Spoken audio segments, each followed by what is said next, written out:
Hi friends, ఈ రోజు ఈ కథలో మనం లంక రాక్షసరాజు అయిన రావణుడి గురించి, అలాగే ఆయనకు శివుడి పట్ల ఉన్న అత్యంత భక్తి గురించి, ఇంకా మహాబలేశ్వరం గోకర్ణం స్టోరీ గురించి ఈ వీడియోలో కంప్లీట్ గా తెలుసుకుందాం. సో వీడియోని కంప్లీట్ గా చూసి ఇలాంటి మరికొన్ని కథల కోసం ఛానల్ ని ఇప్పుడే సబ్స్క్రైబ్ చేసుకోండి, అలాగే ఒక లైక్ చేయండి. ఇక ఇవాల్టి కథలోకి వెళితే, శివుడికి గొప్ప భక్తుల్లో ఒకడు అయిన రావణుడు ఒకసారి కైలాస పర్వతానికి చేరుకొని శివుడిని మెప్పించడానికి తీవ్రమైన తపస్సు చేస్తూ ఉంటాడు. కానీ శివుడు మాత్రం రావణుడికి ప్రత్యక్షమవ్వడు. దానితో రావణుడికి చాలా కోపం వస్తుంది. అలా కోపంతో శివుడు ఉండే కైలాస పర్వతాన్ని కదిలించడానికి ప్రయత్నిస్తాడు. దాంతో చాలా కోపం వచ్చిన శివుడు రావణుడిని ఆ పర్వతం కిందే బంధిస్తాడు. ఇక తాను అక్కడే చిక్కుకున్నాను అని తెలుసుకొని శివుడిని శాంతపరచడానికి మరియు తనని విడిపించమని తనకున్న 10 తలలలో ఒక తలను కత్తితో నరికి దానితో వీణ వాయిద్యాన్ని తయారు చేసి తన నరాలతో వీణ దారాలుగా తయారు చేసి అలా చాలా సంవత్సరాల పాటు శివుడిని పొగుడుతూ పాటలు పాడుతూ వాయించడం మొదలు పెడతాడు. చివరకు శివుడు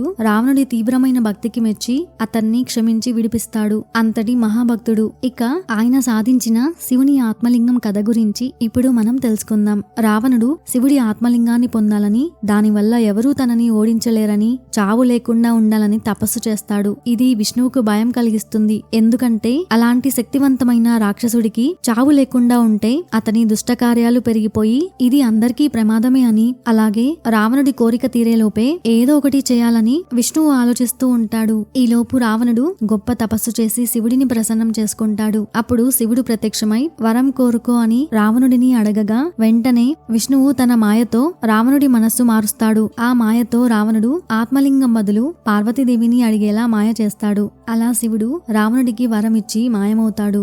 ఇక ఆ వరంతో రావణుడు పార్వతీదేవిని లంకకు తీసుకువెళ్లడానికి ఆమె ఇంటికి వెళ్తూ ఉండగా ఈలోపు విష్ణువు నారదుడితో ఒక ఉపాయం చెప్పి నారదుడిని ఆ రావణుడి దగ్గరకు పంపుతాడు. అప్పుడు నారదుడు రావణుడితో శివుడు నిజమైన పార్వతీదేవిని పాతాళ లోకంలో దాచాడు అని రావణుడికి చెప్తాడు. దాంతో రావణుడు నిజమైన పార్వతీదేవిని వెతకడానికి పాతాళ లోకానికి వెళ్తాడు. అక్కడ నారదుడు అతన్ని మోసం చేసి హేమ అనే అప్సరస మరియు రాక్షసుల రాజు మాయాసురుడి కుమార్తె అయిన మండోదరి ఉంటుంది. ఆమె అహల్య, ద్రౌపది, సీత, తార అనే పవిత్రులైన వారిలో ఈమె కూడా ఒకరు అని చెప్తారు. ఆమె చాలా అందంగా ఉంటుంది. దానితో రావణుడు ఆమెను ఇష్టపడతాడు. ఆమె అందానికి ముగ్ధుడై అలాగే ఆమెనే పార్వతీదేవి అని అనుకుని వివాహం చేసుకుంటాడు. ఆ తర్వాత లంకకు చేరుకున్న రావణుడు విష్ణువు తనని మోసం చేశాడని తెలుసుకుని మళ్లీ ఆత్మలింగం కోసం శివుడికి కఠినమైన తపస్సు చేయాలని నిర్ణయించుకుంటాడు. అలాగే కఠినమైన తపస్సు తర్వాత మళ్లీ శివుడు ప్రత్యక్షమై వరం అడగగా ఆయన ఆత్మలింగాన్ని అడుగుతాడు. శివుడు కూడా రావణుడికి అడగగానే ఆత్మలింగం ఇచ్చి,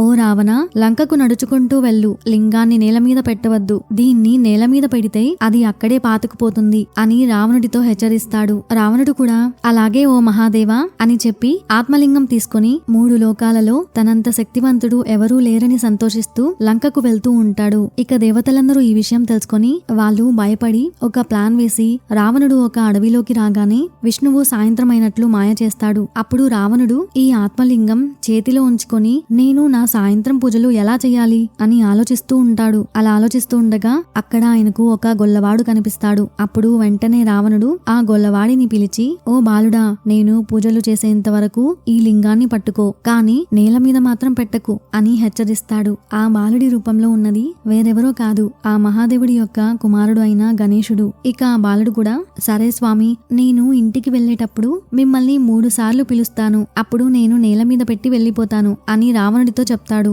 రావణుడు కూడా అలాగే బాలుడా అని చెప్పి పూజలు చేయడానికి సముద్ర తీరం దగ్గరికి వెళ్తాడు. అలా రావణుడు సగం పూజ చేస్తూ ఉండగా గణేశుడు 3 సార్లు పిలుస్తాడు. కానీ తిరిగి రావణుడు రాకపోవడంతో ఆ ఆత్మలింగాన్ని నేల మీద పెట్టి మాయమవుతాడు. ఇక రావణుడు తిరిగి వచ్చి చూసేసరికి ఆ బాలుడు, ఆ ఆవులు ఏమీ అక్కడ కనిపించవు. కానీ ఆ ఆత్మలింగం మాత్రం నేల మీద పాతుకుపోతుంది. ఆ పాతుకుపోయిన ఆత్మలింగాన్ని రావణుడు బయటకు తీయడానికి చాలా ప్రయత్నిస్తాడు. కానీ ఎంత ప్రయత్నించినా సాధ్యం కాదు. అప్పటి నుండి ఆ ప్రదేశానికి గోకర్ణం అని పేరు వచ్చింది. సంస్కృతంలో గోవు అంటే ఆవు, కర్ణం అంటే చెవి.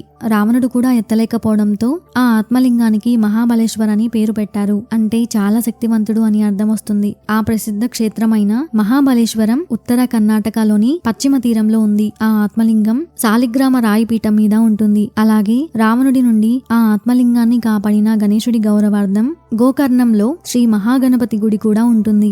ఆ ప్రదేశం ఇప్పటికీ ఎంతో మంది భక్తులు పూజించే ఒక మహాక్షేత్రంగా ఉంది. రావణుడు రాక్షసుడైన అయినప్పటికీ చాలా తెలివైన బ్రాహ్మణుడు. తన శరీరంలోని నరాలతోనే ఆయన వీణను వాయించిన ఒక గొప్ప భక్తుడు, గొప్ప యుద్ధవీరుడు. అతనికి 10 తలలు, 6 శాస్త్రాలు, 4 వేదాలను కంఠస్థం చేసిన ఒక గొప్పవాడు. అందుకే శివుడికి రావణుడు అంటే చాలా ఇష్టం. కానీ అలాగే ఆయన 10 తలలు తన పతనానికి దారితీసిన 10 చెడు గుణాలను కూడా సూచిస్తాయి. ఉదాహరణకు సీత పట్ల అతనికి ఉన్న కామం ఆమెను అపహరించేలా చేసింది. చివరికి అది రాముడి చేతిలో ఓటమికి దారితీస్తుంది. రావణుడికి ఎన్నో శక్తులు, తెలివితేటలు, కైలాసాన్ని ఎత్తగలిగే బలశాలి, గొప్ప యుద్ధవీరుడు. కానీ అతనికి ఉన్న కామం, క్రోధం, లోభం, అహంకారం, అసూయ వంటి గుణాల వల్ల చివరికి పతనమవుతాడు. మనం కూడా మన జీవితంలో ఇలాంటి గుణాలను వదిలిపెట్టి మంచి మార్గంలోండి సాధించగలిగితే అది మన జీవితాన్ని గొప్పవారిగా మారుస్తుంది.